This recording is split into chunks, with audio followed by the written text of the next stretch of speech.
I now recognize Commissioner Califf to please begin his opening statement. Califf. Thank you, Chair Comer, Ranking Member Raskin, and members of the committee. Thanks for the opportunity to testify about the Food and Drug Administration's work to protect and promote public health.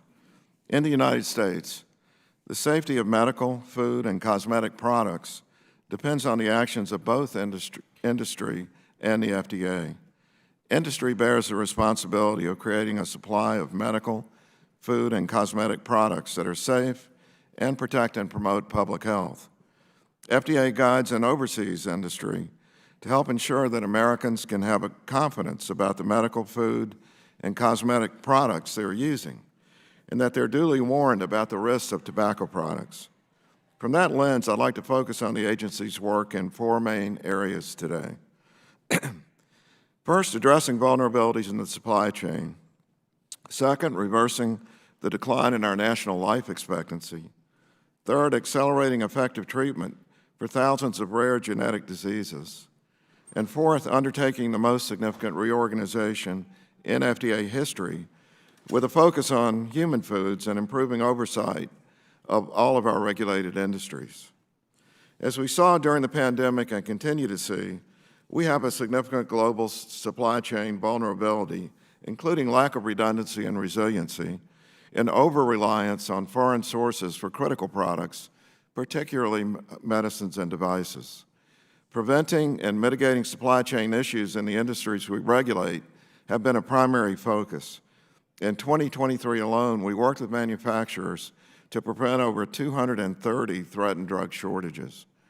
During the infant formula shortage, FDA's use of temporary enforcement discretion enabled safe products to enter the U.S. market, which increased supply and doubled the number of firms producing infant formula for the U.S. from 2021 to 2022.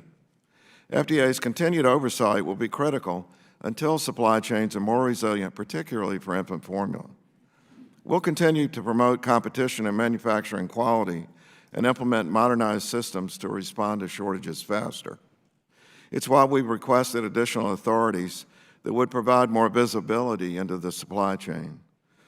The trends in life expectancy and chronic disease in the U.S. are concerning.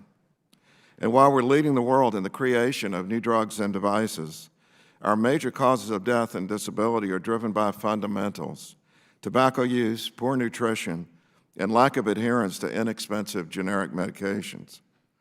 Given the burden of tobacco-related diseases, it's encouraging that over the past year we've seen a reduction in cigarette smoking in the U.S. and a significant decrease in overall tobacco product use among high school students, primarily driven by a decline in e-cigarette use. Despite these important wins, driven by a combination of education and enforcement actions, our work is not finished. We remain committed to reducing the health burden of tobacco product use in the U.S. Food safety and improved nutrition are essential to combat the epidemic of chronic disease and premature death.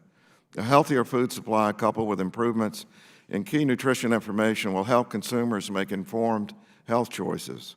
This includes proposed actions to display simplified, at-a-glance, front-of-package nutrition information, to establish voluntary sodium targets, update the definition of the term healthy in advertising, and to create a nutrition center of excellence.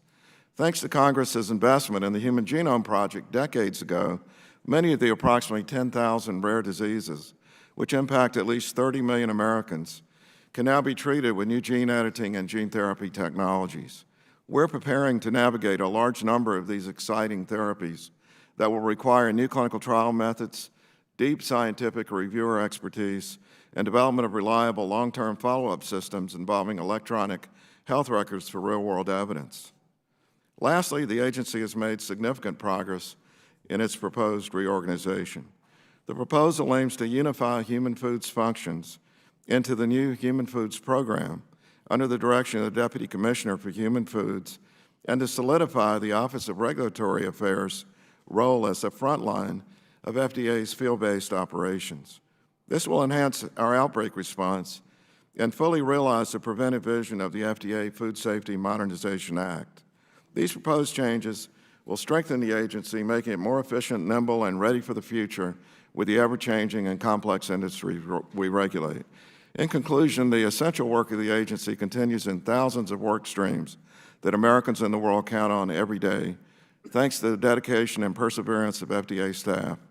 We look forward to continuing to work with Congress on the agency's mission, and thank you for the opportunity to testify.